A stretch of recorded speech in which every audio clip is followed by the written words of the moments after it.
سلامونه په دې هیله چې تاسو به ټوله روغ جوړ خوشحاله یاست. د پښتو ساینس اکیډمي په چینل تاسو ټول ته ښه راغلاست وایم.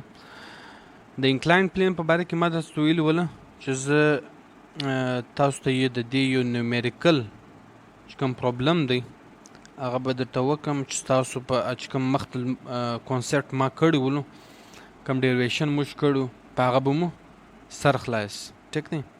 او پرابلم دا دی چې وایي که چیرې انګل چې دی 45 دی، که چیرې یو موټر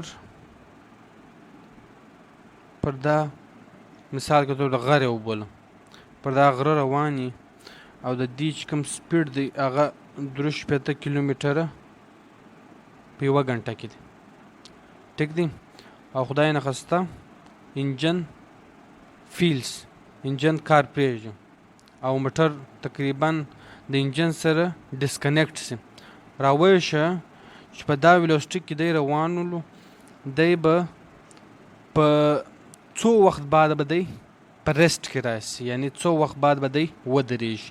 که پر دغه ویلوسټي او دغه انګل ولو څو وخت بعد به دی دلته مخته ودرېږي. اول خو انګل چې دی هغه 45 دی. ټیک دی. او ستا چې کوم انیشیل ویلوسټي ده هغه 63 کیلومتره پر اور ده. یعنی زه که دا دغه کوم کنورټ کوم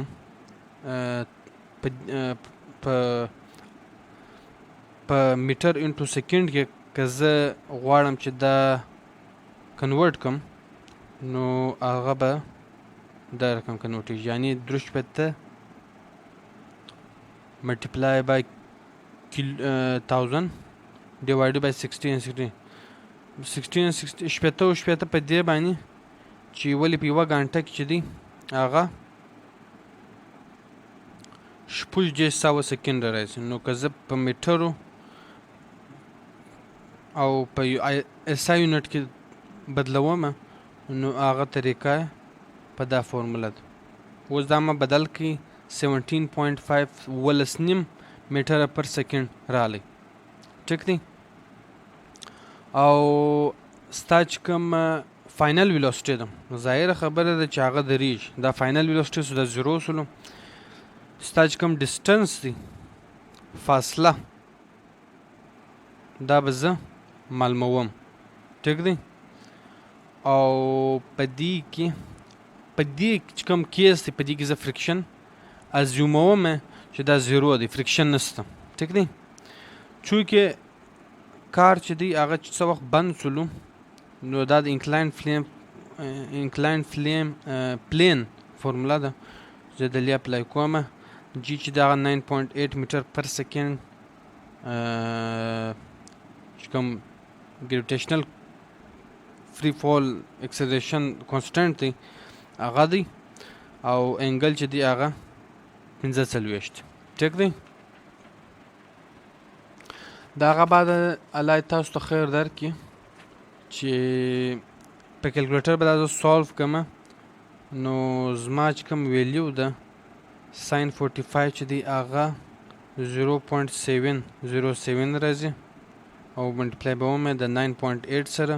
ستا چې کوم اکسلریشن دی هغه -6.9286 میټر پر سکنډ سکویر رالی. دغه ستا اکسلریشن رالی دا نو تور ته وایي چې دا ډي اکسلریشن دی، ولې اکسلریشن کمیږي، یعنی په اول سره کې د ویلوسټي 63 کیلومتره پر اور وله او آهسته آهسته دا چې دی دا درېږي مخته ځي چې کوم د فاینل ویلوسټي د هغه د درېدو په خوا ده. اکسلریشن ماله رالی دا بعد زه د نیوټن چې کوم فورموله ده دا به زه استعمالوم او ستا چې کوم اس دی د اس سولو د ای دی ای به زه دلې پټوم، ای به زه دلې کښېږدم او دا اس سولو ستا چې کوم فاینل ویلوسټي ده دا الله تا ته خیر درکړي دا زیرو ده او ستا چې کوم انیشیل ویلوسټي ده دا چې ده ما راایستلی ولا چې شو 17.5